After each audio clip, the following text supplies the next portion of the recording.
Assalamu alaikum and welcome to the Halal Times YouTube channel.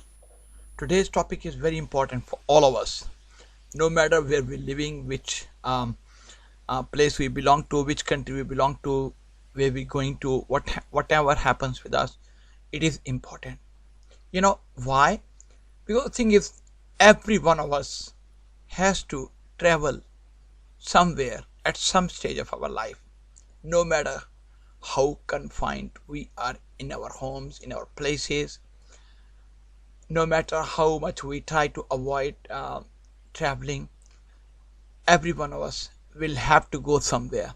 And I'm especially talking about those people who are Muslims, of course, but they have to travel to those places where halal food is not that easily available. So today's topic is how to eat halal food while traveling. I hope you will learn something out of it. So let's talk further about this issue. For Muslim travelers and tourists, obtaining suitable halal food is still a great obstacle while visiting a foreign country where Muslims are in a minority. Vegetarianism isn't hard to maintain for a week or two, but what about a month or more of travel? For example, if you are there for long term, or even if you are there for a short visit, what will happen if you're not able to find any halal food? That is an important question, and today we will try to answer that question in a bit more detail. For this very reason, familiarity with the Islamic dietary restrictions outlined in the Sharia is essential for all of us. In the coming few minutes, we'll try to understand as to what it means to travel while having halal food in the places where Muslims are in a minority and where the halal food is not that easily available. Here are some things to remember that will make your life easier and answer your query about how to eat halal food while traveling.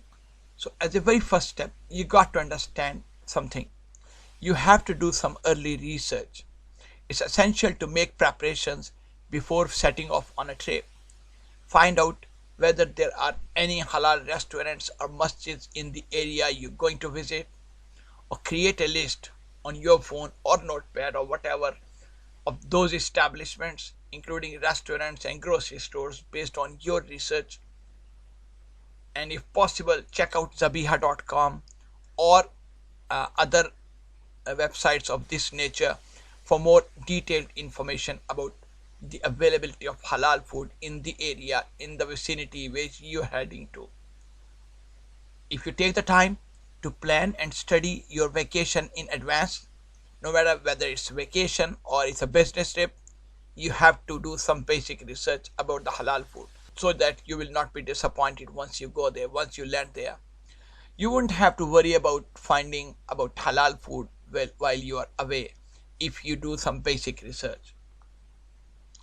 The second thing which we would advise to, at least to some of you, because this advice will not be practical for all of us, but at least some of us will be able to implement it, especially if we are living in a house where cooking is not a problem. So the second advice we would like to give to these people is cook for yourself. Since halal restaurants are not easily available in the areas where we might want to go, one sure way to avoid becoming hungry when traveling is to rent an apartment and cook for yourself. Yes, holidays are thought of an getaway from work, but every once in a while you may want to have a particularly heavy dinner without thinking about the contents. Indeed, this is especially true during extended holidays. And there is a bonus point here. You may be able to save a lot of money in an apartment instead of a hotel, since apartments are often less expensive than staying in hotels. You can also save money and prepare your own meals at home rather than eating out if you rent out an apartment. The third option which we would like to mention today is there are some people who are vegetarians or vegans who consume fish only, Since seafood is now considered halal to Muslims and does not need a specific kind of sacrifice, adhering to this is easier than giving up all non-vegetarian meats. One thing to keep in mind if you are eating at a bar or a restaurant is that alcohol is occasionally used in the cooking process. So you got to be aware of this wherever you go, no matter wherever you go, which restaurant or which bar you choose to eat halal food. So finding suitable vegan options has satisfied our hunger for the time period in so many different places. And we've been to so many different places where Muslims were in a minority and the availability of halal food was almost non-existent.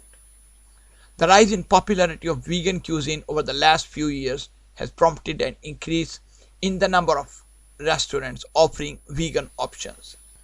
The fourth option which we would like to suggest to you is you may want to stay away from processed food. Limit your intake of processed food, processed meal, no matter what. You may have doubts about the safety of processed foods since they include substances which you are unfamiliar. As a proverb says, when in doubt, don't do it. Eating halal and pure meals instead of processed ones can help you relax and take better care of yourself and your health. In addition, your body will appreciate you avoiding processed meals and fueling it with nutritious fare while you are away from home. The fifth advice we would like to mention is please check for a halal sign. This is very important piece of advice and you may want to stick to it. Processed foods are a viable substitute if you don't have any other choices. But be sure to look for the genuine halal logo while buying processed food at the destination you are staying at. If the logo isn't on the package, it probably isn't safe to eat that food unless you can read and decode the contents of that processed food. It's possible to become sick from consuming any manufactured meal these days. So the only way to know for sure that they are halal and free of any prohibited substances is to have them independently certified and monitored.